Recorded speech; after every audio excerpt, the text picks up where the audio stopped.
I grew up reading comic books, and so I feel like I'm perfect for this job because I understand now how important it is that the fans recognize the costume, that they know that that is this character. Hi everyone, I'm Jamie Derringer. I'm Amy Devers, and this is Clever. And today we're talking to Gina DeDomenico Flanagan. She's a costume concept artist. What is that, you ask? We did too. We love it when we find out about creative people working in corners of the industry that we didn't really know existed. And we love sharing these stories with you because representation is everything. Jamie and I firmly believe that creativity is future-proof. Imagination and the skills to make something from nothing will never be automated or algorithmed. So to answer the question, a costume concept artist works with a costume designer to develop the illustrations and visuals that communicate the costume concepts for characters in movies, TV, and theater productions. This means deep character analysis, wild imagination, and the resilience required to work in the turbulent entertainment business. Gina studied fashion design and illustration at Parsons and now also teaches at UCLA. As for how she found her way into this line of work, well, we'll let her explain. So let's talk to Gina. My name is Gina DeDomenico Flanagan. I live in Thousand Oaks, California, and I'm a costume concept artist for TV and film. I guess I do what I do because of everything I've done that brought me to this point. Ever since I was little, I've been drawing, and that's all I know. So that's why I do what I do. Well, I'm glad you mentioned being little because we're going to start at the beginning. Yes. Tell us about your formative years, your family, what kind of kid you were.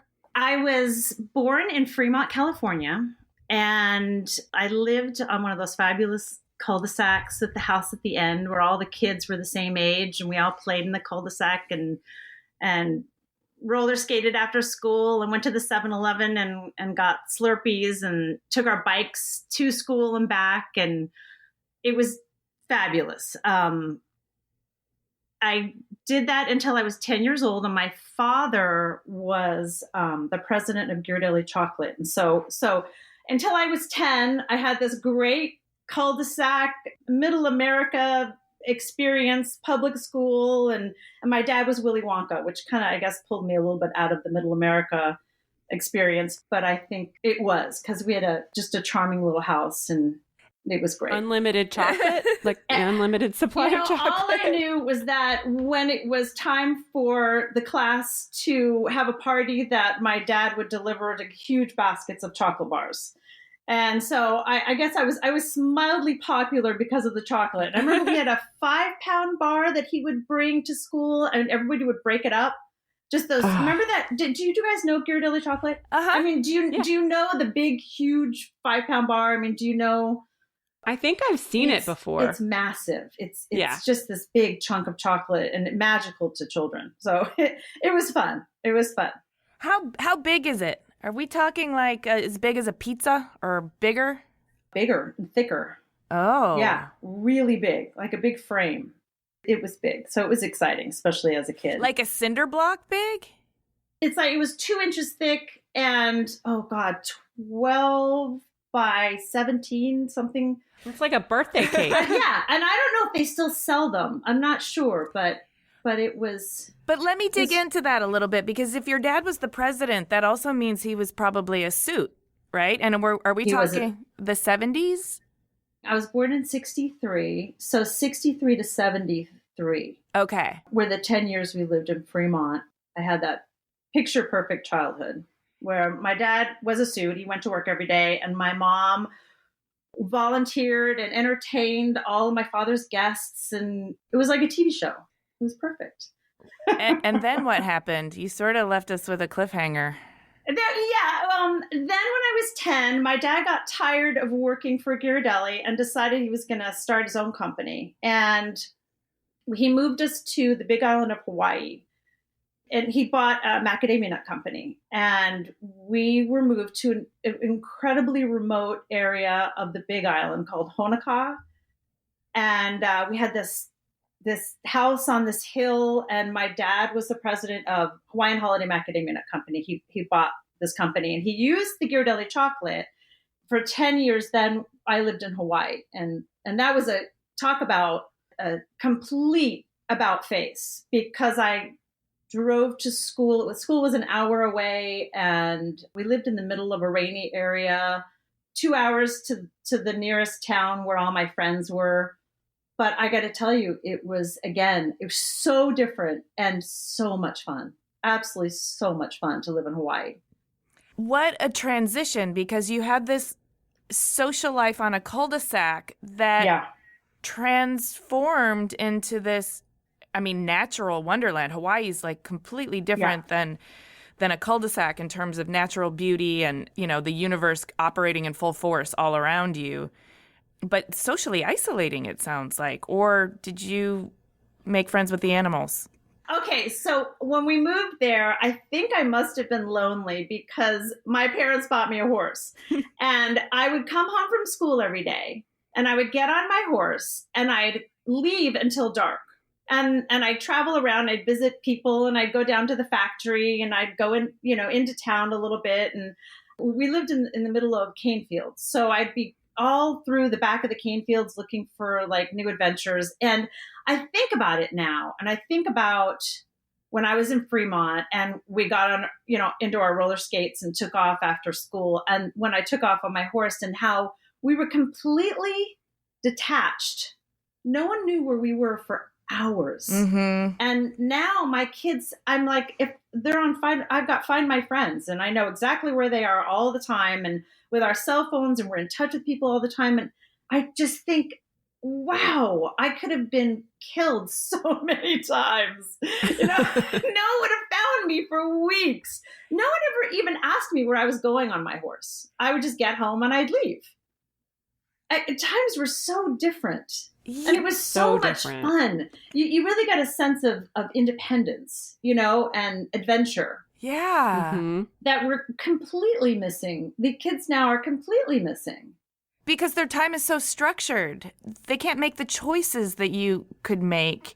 And you also had all that time on your horse to just, conjure things up in your mind and go on there's a lot seeking of thinking, adventure. No playing music. Yeah, nothing. And now, my daughter's on her phone every single second, and other kids can see where she's at because they're constantly looking at where the other person is. And there's no privacy or sense of independence.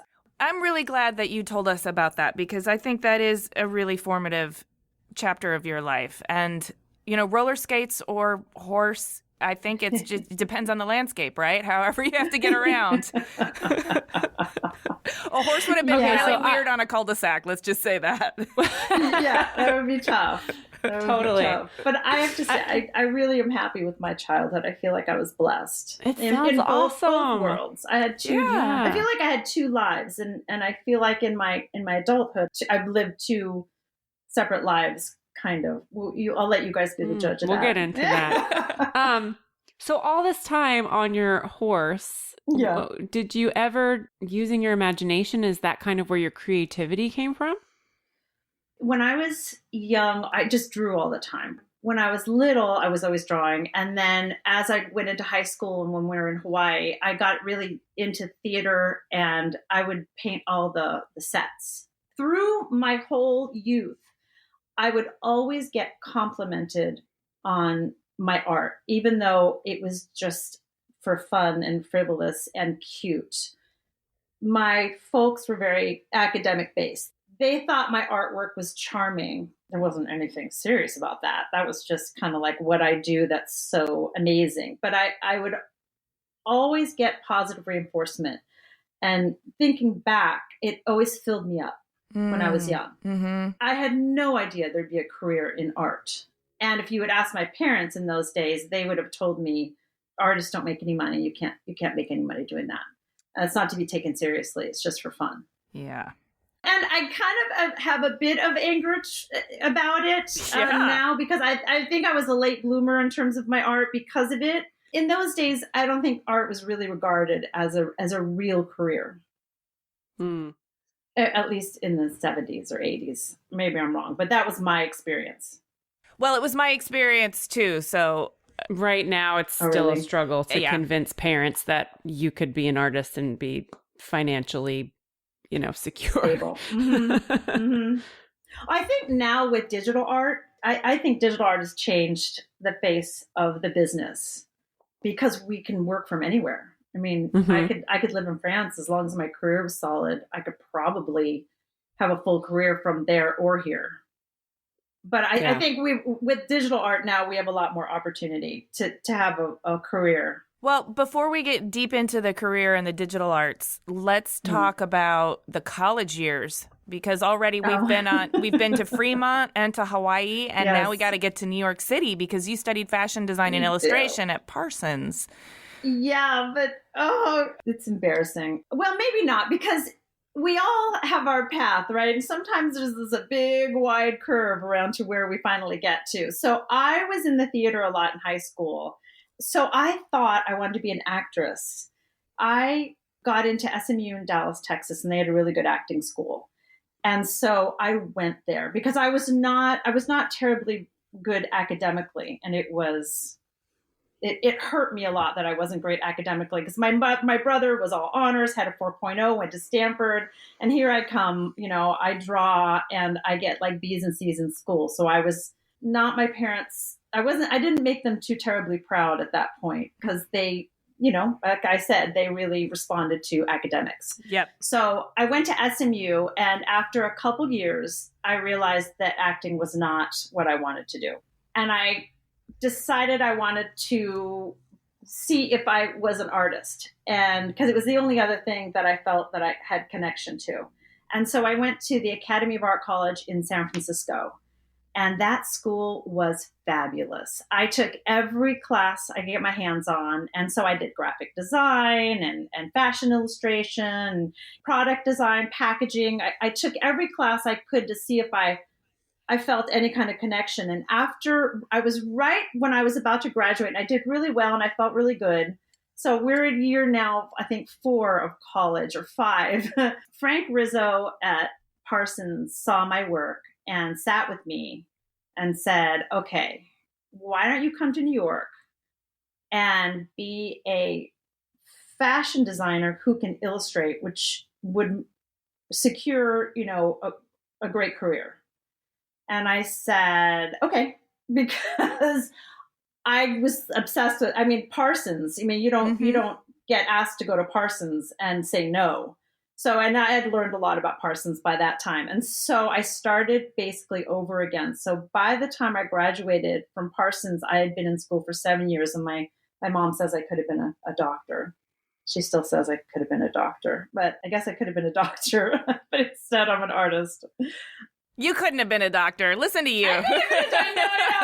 But I could have at least gone through the beginning of medical school, right? My mom and your mom could get together and talk about so much. I took forever to get to school because I was figuring out my path like you. I were too. I was dissuaded from pursuing something that wasn't secure and logical. So in trying to incorporate their advice and my natural proclivities and my yearnings, it just took longer to get there. Yeah. Yeah. Well, of course, I want to know your story. I would love to hear. Well, I think there's probably some real similarities, because I also went to New York City and studied fashion, but I studied the business side because I was trying to do that. Business seemed more practical, and it seemed like a way to appease my parents. Like I was using my creativity in a really practical, employable way. Mm-hmm. But I loved being in New York City, and I got good grades at FIT. I just didn't feel at home in fashion. The fashion world wasn't for me. And then I took several years finding my way to a serious art degree. And I ended up getting an MFA from RISD in furniture design. Wow. But in the amount of time it took me to do all that education, my mom was just pulling her hair out with like, what the fuck is this kid doing?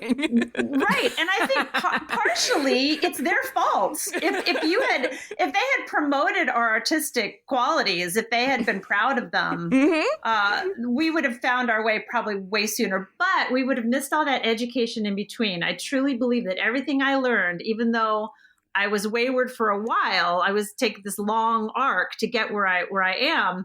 Everything I learned made me better at what I do now. I wholeheartedly agree. So it took me a while to get there. I used to, bemoan my parents not supporting my creativity. And now I'm like, actually, that made me tougher and stronger. And so thank you in a weird way. Thank you. Yeah, in a weird way. But don't say it to them. So you went to Parsons and you got yourself into the fashion world. So I graduated. I did really well at Parsons. I was super happy there. And then I was hired by Bob Mackie to be his design assistant. And I couldn't get the numbers to work. I'm pretty sure you remember how much it cost us to live in New York City. Mm-hmm. And what he was going to pay me versus the cost of living, I knew I had to leave. So I turned down the job and I moved to Los Angeles because I thought New York, Los Angeles, where else is there a fashion industry, right? Mm-hmm. Moved to Los Angeles and got a job with Tina Hagen Sportswear as the design assistant there. I spent a year working as her assistant and I could not relate to anybody in the fashion industry. It was so strange to realize that you have to not only find what you love, but you also have to serve the people in the business have to be your tribe. There's more pieces to the puzzle than just finding your passion. It's the people and the passion, mm-hmm. So I knew I couldn't do it anymore. So I and also, this is another embarrassing thing about me, but I sat down at my first interview and she said, okay, we're going to hire you. You'll have Christmas, a week off for Christmas and a week off during the summer. And she kept talking, but then I stopped hearing her because I'm staring at her thinking, wait a minute, I'm working every single day with 2 weeks off a year. And immediately I was like, I'm in a grave. Like, how could I come here every day and only have 2 weeks off a year? I just couldn't get past it. And now looking back, I realize why the movie industry is so perfect for me, because we work insane hours and then we have a week or two off and then work insane hours. I mean, I work more in a year than I ever worked at Tina Hagen, but it's in bursts. It's in these bursts. Yeah, exactly. And there's like a flexibility about it. And I think it's possibly also a match to my personality type where you can't tell me I can't leave. You can't tell me when I'm going to have a vacation. I'm going to get on my horse and get out of here. I got the roller skates right here at my horse. I don't know how people do it. Honestly, I don't know how they do it. It's like, oh, I'm taking my vacation time now. It's like, wait.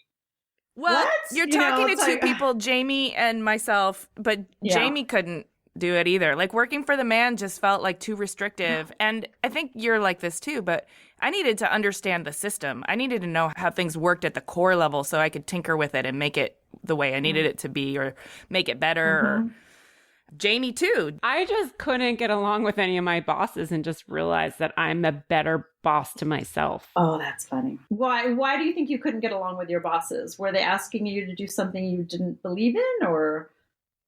No, I'm just my own. I don't know. I'm just like my own. I work harder and better for myself when I set my own goals, my own schedule, and my own path. Mm-hmm.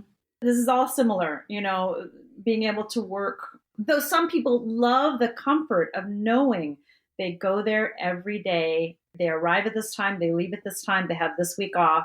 And don't get me wrong, I am totally jealous of their steady paycheck. And I am totally jealous of their benefits and their security. And I wish I could live by that kind of routine. I honestly, I can feel a part of me craving it, but just not having, I just don't have it in my DNA to do that. Luckily, in my industry, there are unions. And so I belong to the Costume Designers Guild, and through the guild, I have health insurance and I have job security in terms of my rate, and they protect me. So as an artist, it's kind of like the best of both worlds. I'm an artist, and yet I have all this solid ground, like health insurance.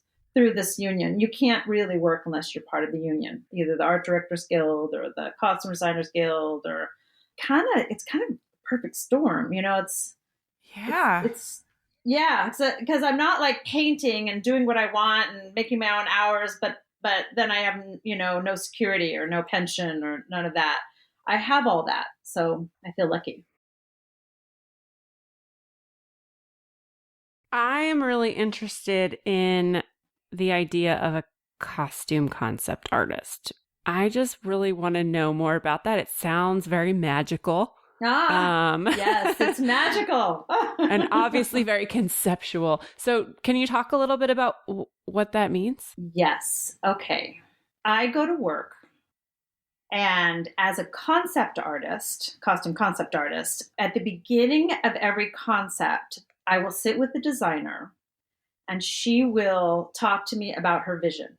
Then I receive usually either the ACD, which is the assistant costume designer, or one of the PAs will give me all the research now that's done. So, for example, I just did this one character, and what we had to do was they gave me all the research for what he looks like in the comic book.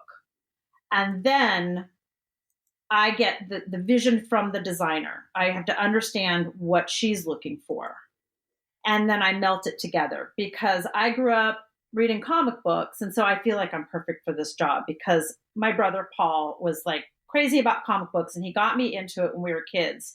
And so I understand now how important it is that the fans recognize the costume, that they know that is this character. And when you change things up, like change colors or change the silhouette, they don't like it.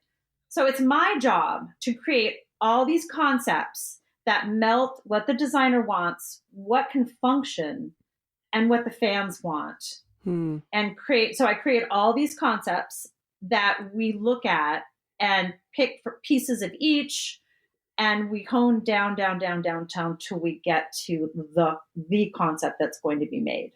And then these illustrations or drawings that you're making is what gets passed around in the production offices to talk about the characters and figure out what's going to work, and then start speccing materials. And it's what the costume designer uses to communicate the idea and then bring in what she or he needs to make it happen, right?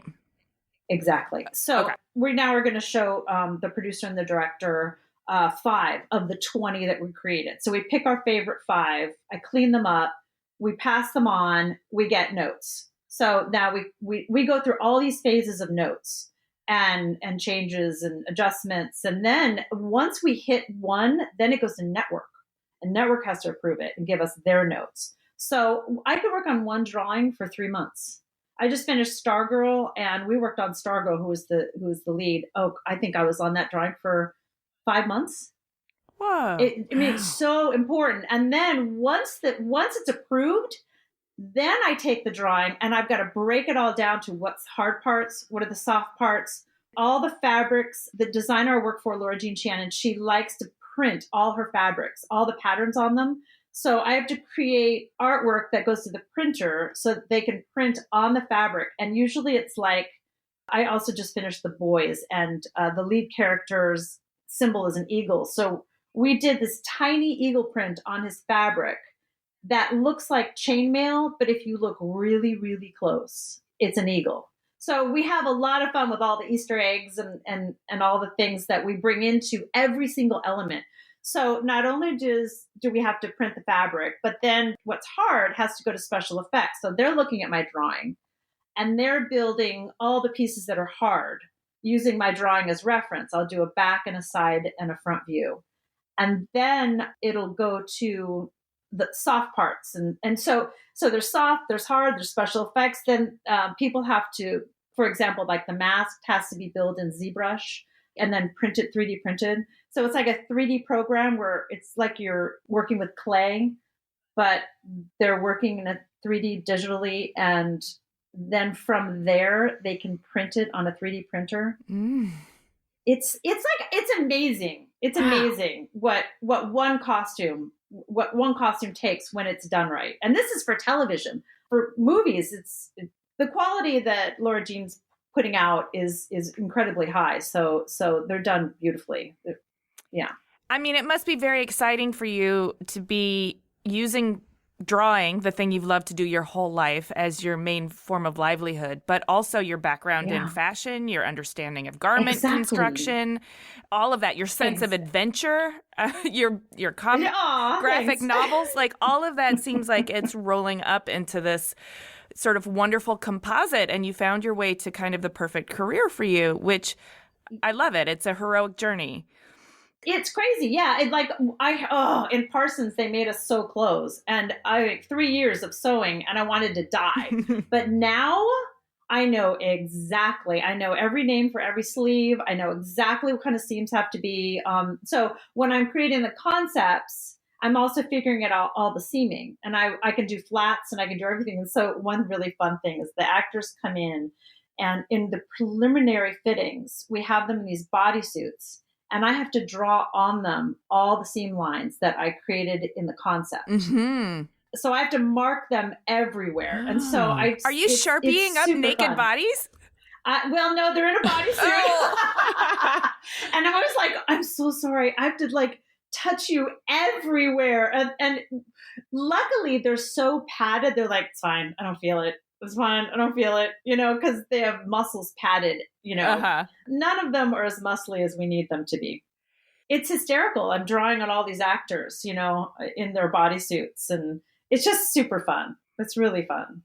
It's like the most fun job I've ever had. And I've been doing this now I finally broke into the superhero world about a little less than 2 years ago. And so that's been my happy place. But wait, let's talk about your entire journey, because I know that you took a 10-year break to be a mom, to have kids, which is a really important choice to make.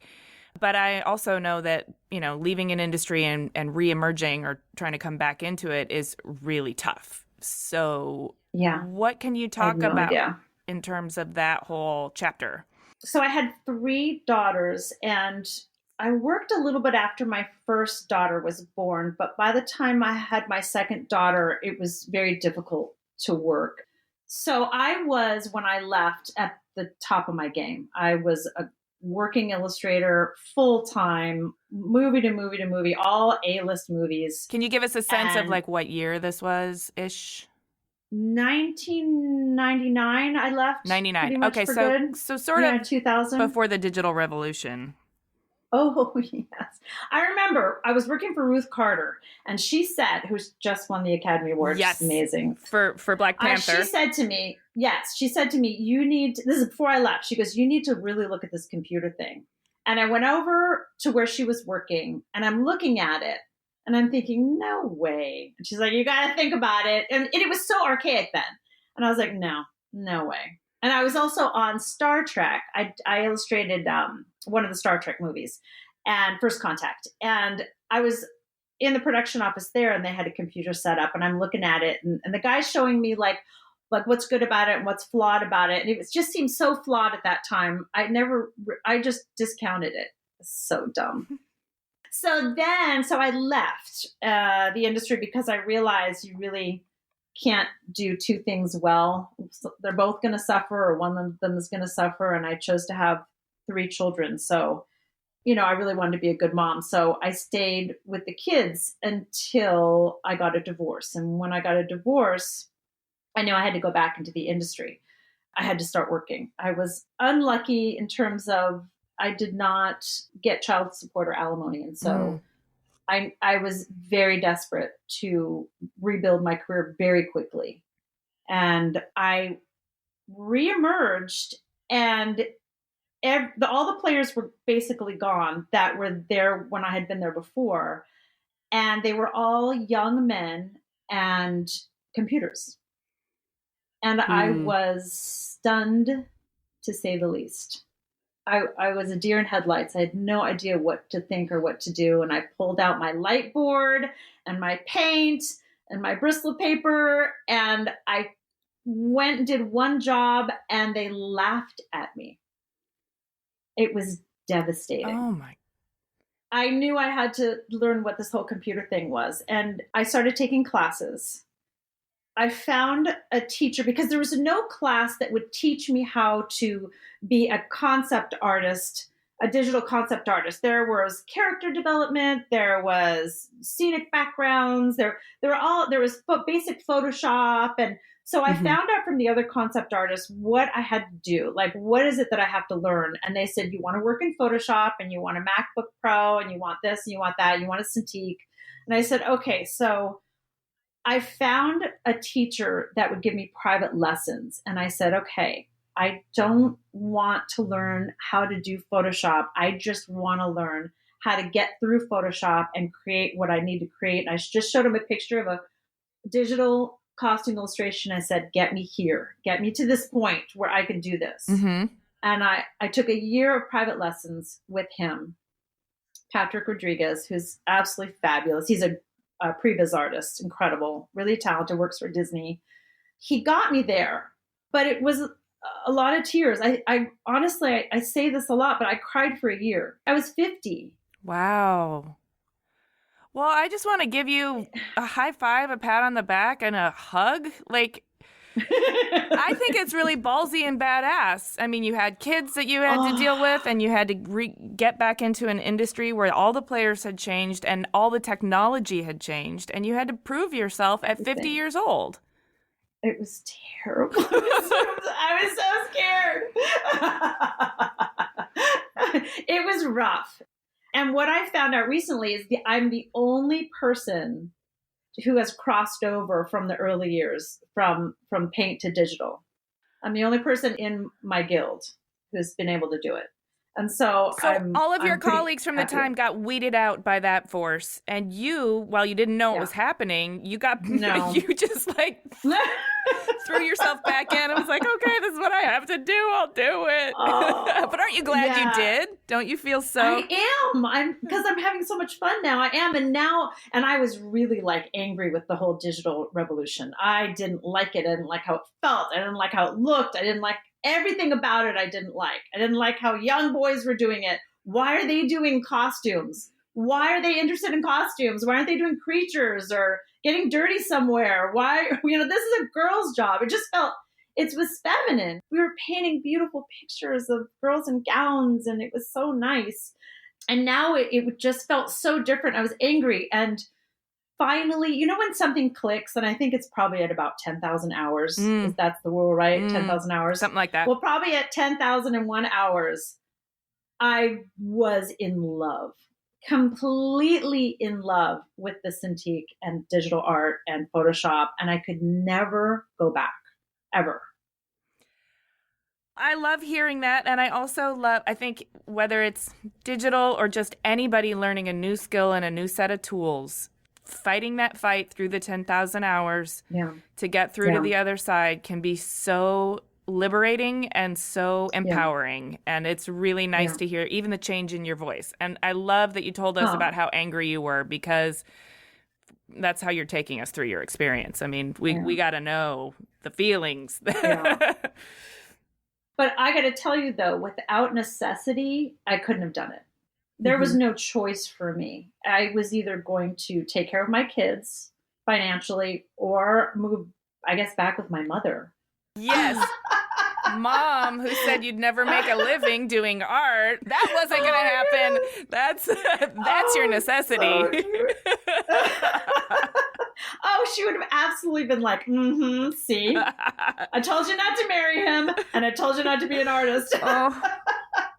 Yeah, it was a wild ride, and now all the boys are my best friends, and we do social things together, and I've forgotten that I'm way older than them, and they've forgotten somehow.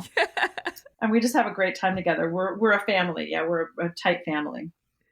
I want to talk about your process, because you did explain to me like what you do generally as a costume concept artist, but I'm interested even going back to the very beginning of how like a job starts. How does a concept begin? What are the things you need to know about this character that enables you to start drawing? I mentioned I have to have the research. So I have the research, for example, of what the character looks like in the comic books. what the designer wants the character to look like now. And then I need to know, is it a good guy or a bad guy? Where is he? Is he like in this scene that I'm illustrating? Is he about to die? Is he cheating? Is he in love? I have to know where he is emotionally and physically. And then I have to just sit. I'll spend hours. And the designer will come and be like, got anything? I'm like, not yet. And sometimes it'll be days where I'll just sit there and just stare at it. And there's something has to click in me. Something has to click to where it all can start. And then it just spews out.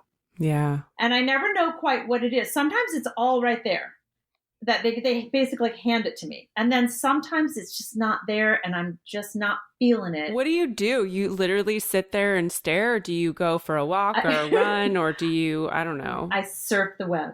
I surf the web for what inspires me. Like I just did an Archer. So they gave me everything, but it just wasn't there. And so I just started Googling Archer.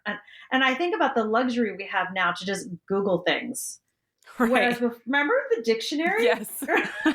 Encyclopedia Britannica. Yeah. What would I have done with that one little picture of an archer in the dictionary? I would have had to actually go to some archery school or something and walked around. But now you can just do everything from the comfort of your chair. You mean you didn't shoot arrows off off horseback when you were young? No, just to prepare for this drawing. I just surf the web. That's what I do. And once I see it, then I'm off and running. And I'll find it. I'll find it. I mean, there's so much. Just to get kind of even a little bit more granular with that, have you worked with yourself to know, like, that process of going down rabbit holes in the web can be fruitful or frustrating, but when you get good at it, you kind of like, you pull threads and you know which direction you're going and you know you're onto something. How do you identify when you're onto something? You never know. I just keep Googling words that, well, maybe that word will get me to this word. And then, I always hit more. It's like, I'll put archery bracers and then I'll see one bracer that I really like. And then I'll click more. So I just keep following this rabbit hole. Okay. And I just keep going and going and going. And if that gets me nowhere, I start doing weird words. And then I ask the other concept artists, if you guys are looking for great, backgrounds, what do you look up? And this one concept artist said, look up wet cement. I'm like, what? Wet cement? Oh my goodness, wet cement. It's the greatest backgrounds. Got it. Because the light and the reflection. And so you have to like kind of find your way, in terms of everything that you need. Unfortunately, which is kind of funny, is there's so much porn on my computer. I think if the cops came, they would take me away because every time because I always have to do bodies and bodies in motion. So I'll Google something like man without shirt, or I was Googling this morning, I'm trying to get an image of the back of a pair of pants. So the butt of a man, like man turned around, straight to porn. It just always goes right to porn. I think, what do my kids see when they Google, a good restaurant? It just goes to porn. It's like everything I do, like, it ends up in porn, which is disturbing. It's very disturbing because sometimes I have to take a moment and be like, okay, I can't believe I just saw that. Okay, no more Googling a man without shirt. Like, what? Yeah. It's crazy. It's funny. Yeah. So I'm always all over the place in terms of doing my research. I never know where I'm going, but I always seem to get there. Are you always working with a character that's based in a comic, or are you ever just coming up with something that somebody else dreamed up in their mind and there's no actual reference? Not yet. Always references. Even for movies, the characters are built. They exist. So I've done a lot of movies, and like Malcolm X, I illustrated Malcolm X. He exists. They're always based in some sort of story, there's a script. So no, I've never created anybody out of nothing. And that terrifies me. You created 3 daughters out of... Well, that's true. Yeah. There you go. I did. Okay, so you also teach at UCLA. Yes. That must be, I've taught just a little bit, but it's a very challenging, but also super fun and rewarding way to interact Yes. with youthful creativity and fresh ideas. Is that your experience too? Or tell us about your teaching life. That first year when I came back into my career, I knew nobody knew I was back. And so I knew I had to do everything possible to be visible. So I was asked to teach at UCLA. A lot of us concept artists, it was an email that went out and I responded immediately. And what I wanted to do was say no, and I wanted to pretend I didn't get the email. But instead I responded immediately and said, yes, absolutely. I'd love to teach. And I went in and they talked to me and they checked on my history and my schooling, and Parsons passed mustard. And so I started teaching at UCLA. And what I taught in the beginning was life drawing, and I turned it into a character life drawing. It's not just about line quality and values. It's about who are we drawing and what mood are we going to affect here in this drawing? What are we saying in this drawing? Because if you're going to be a concept artist, you have to not only have the drawing talk about what the clothes are exactly, and so that the workroom can read it, but also is a whole character in there. The way the eyes are looking, the way they're standing, even the line quality, if it's heavy or light, it creates mood. So I started teaching that. And when I said yes, and I started preparing to teach, I thought, I have no memory at all about why I do what I do. So I had to learn how to teach. I went in and looked up a whole bunch of drawing classes and researched how to teach illustration, and it all started flooding back to me. So what I loved about the fact that I teach now is that it keeps me on my toes. I have to remember why values are so important, why line quality is important, why do we do what we do, what's a plumb line, and all of that. So it made me remember, which made me a better artist. I really appreciate that part of teaching. And then I met the students and fell in love with them. You create bonds, and now a lot of them work in my office. So, I forge bonds with some of them every year and bring them in. And I just love being around them, being around all their energy, the way they think. They keep you young. You have to stay young as we get older, especially if we want to be vibrant in our career. We have to be around young people because they always know what's going on. They always know the next thing.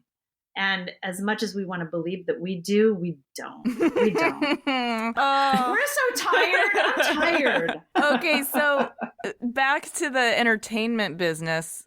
It's notoriously turbulent in terms of, we already talked about working in bursts, but there's been a lot of talk lately about things like inclusion writers and the pay gaps and workplace misconduct. So, is that touching your aspect of the industry? And if so, what do you think are the main challenges and the way forward? It's not touching my department. I'm pretty sure that women are still not making the same amount as men in my industry. But I guess I'm in charge of raising my rates, and feeling as though I deserve a higher rate. What I need to do, though, is continually educate myself, because the digital world changes weekly and becomes more advanced weekly. And so if I want to compete, I have to take class all the time. It's my responsibility to be able to compete on that level. When I'm with the guys, we just did a job where there were 3 of us in the office and 3 concept artists, and it was 2 men and me. Where I kind of get twisted is they go home to either a wife cooking them dinner, a clean house, and the kid in bed. Where I go home to my kids haven't eaten and no one's around and the house is a mess. So I work, and then I come home and I play another full-time role. And I get kind of frustrated when they say, why don't you have time to learn Daz Studio? And why don't you have time to learn ZBrush? And they scold me. And I know it's coming from a good place and they love me, but I want to just shake them. So I'm struggling to find time to be everything and to stay current. And it's really hard. It makes me, want to cry again. Yeah. That's tough. But in terms of equal pay, it does exist. That still exists. That it's not equal pay. But if I keep learning, I can achieve that. It's my job to achieve that. Well, okay, but you're making an assumption that you're getting paid for your skill sets, which is true. Uh-huh. But if your skill sets are on par with a male, are you both getting paid the same? Honestly, I'm not sure, but I would venture to say probably not. Okay. That's where the problem is. Yeah. I want to know what's next for you. What's coming up? What are you working on? And also, what are you doing in your personal life that you're excited about? Any trips coming up?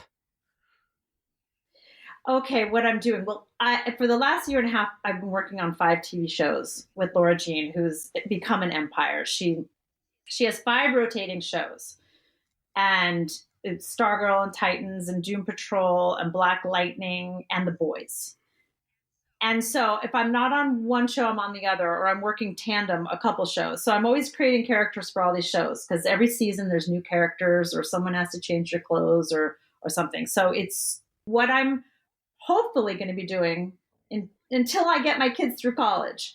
I'm incredibly happy where I'm at. And it's almost unheard of, because concept artists usually jump onto a project and we're on for 6 weeks to 6 months, and then we're off and we're moving on to the next one. Where this one is, because it's rotating, each show is rotating, it's indefinite till the designer decides she's done.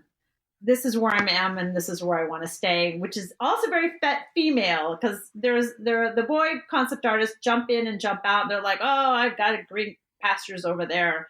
And I'm like, no, I'm digging right in here. I'm all comfy in my little chair and in my spot here, and nobody can move me. And we dig in, we dig in and we create a home. But those green pastures on the other side can just stay there. Well, you've seen them all on your horse, so you've been there, done that, and now you're like, I'm all about the nest. Yes, exactly. I've done that. So I'm very happy where I am. So that's my plan. I'm sending my 3 daughters to school in Italy for the summer, and then I'm going to meet them there, and I'm very excited about that. I'm going to steal away for a week or 2. Ooh, good for you. Because we're an Italian family, so Italy is a big part of my life. I love Italy. I just happen to love the food too, but only in Italy. American Italian food is like, what? Oh, interesting. Kind of heavy, unless you go to a really good restaurant. But that's what I've got coming. Is there anything specific you want our listeners to keep an eye out for, that like a new season of something coming up or a new movie coming out specifically? The Boys is coming out in July, which looks like a lot of fun. And Stargirl is coming out at the beginning of the year in January, I think. Great. And that also looks like it's going to be pretty fabulous. So those are my 2 projects that I'm working on that are about to air. Awesome. I'm really glad you told us about your process, because I feel like I watch a ton of these kinds of movies, and I always look at the costumes and I think that they're really awesome and well done. And I always wonder, like, is it CGI? Is it really a real costume? I don't know. And then now I feel like I'm going to be looking at every square inch of every single costume and being like more appreciative of all the time that is spent. So thank you so much for sharing that. And you're welcome. Can you get me one of those bodysuits that has the muscles in it? Oh, the muscles, and the butt. Yes, and a butt. I want a butt. They all have butts and boobs. Yeah, I want one with boobs. Oh, it's so funny, because I'll walk in to draw on the actor, and I'm drawing on them, and then I see them peel it off, and it's like, what just happened to your body? Because I won't realize, because I'm doing something else while they're getting into their bodysuit. I won't realize, and I won't even see them walk in. So I don't know what their body is like until I walk into the room and see them in their suit. And there was this one girl, I thought, wow, she's got a great figure. And because she was perfectly proportioned, and she got out of the bodysuit, and I looked at the designer, I was like, good job. Oh my goodness. she gave her like boobs and a butt and perfect, just perfect, little bit of thigh, and she created her body. She just morphed it into something amazing where the girl never had to work out. So it's fun. Yeah. I'm having lots of feelings about that. Mixed emotions. Like how fun. Unfortunately, how fun it would be to zip one on just for a day and try out a perfect body, but then also how that's just perpetuating our distorted version of beauty and what's real. But anyway, we're not going to get into that now. No, but these are superheroes. So that's true. These are superheroes. Yeah, so it's not reality anyway, Amy. No, and they have to have the balanced, perfect muscles, and they have to have right, because they came from a cartoon, from a drawing. Yeah, right. Exactly, and you have to honor the fans. So, yes, I do hope though that comic books and characters will eventually start being more inclusive, so that, and I think the industry is getting there. Anyway, I would love to direct our listeners somewhere so they could follow your work. Is there any other way to follow you? Do you have a website or Instagram or anything? I have an Instagram, illustrated by Gina. I never have time to post, so my daughter does it for me, which is I have hired my daughter to be my social media manager. So she posts for me. So that's a way to follow me. Excellent. Well, and people can see your work in lots of movies too. So. Yeah. Well, this has been super fun. Thank you so much. Thanks, guys. It's been lovely. I really appreciate it. Love talking to you guys. Hey, thanks for listening, everybody. To see images of Gina's work and read the show notes, click the link in the details of this episode on your podcast app, or go to cleverpodcast.com, where you can also sign up for our newsletter. Subscribe to Clever on Apple Podcasts, Spotify, or wherever you get your podcasts. And if you would, please do us a favor, rate and review. It really does help other listeners find us. We also love to chat with you on Twitter, Instagram, and Facebook. You can find us at Clever Podcast. Clever is created, produced, and hosted by us, Amy Devers and Jamie Derringer, aka 2VDE Media, with editing by Rich Stroffolino and music by L1011. Clever is proudly distributed by Design Milk.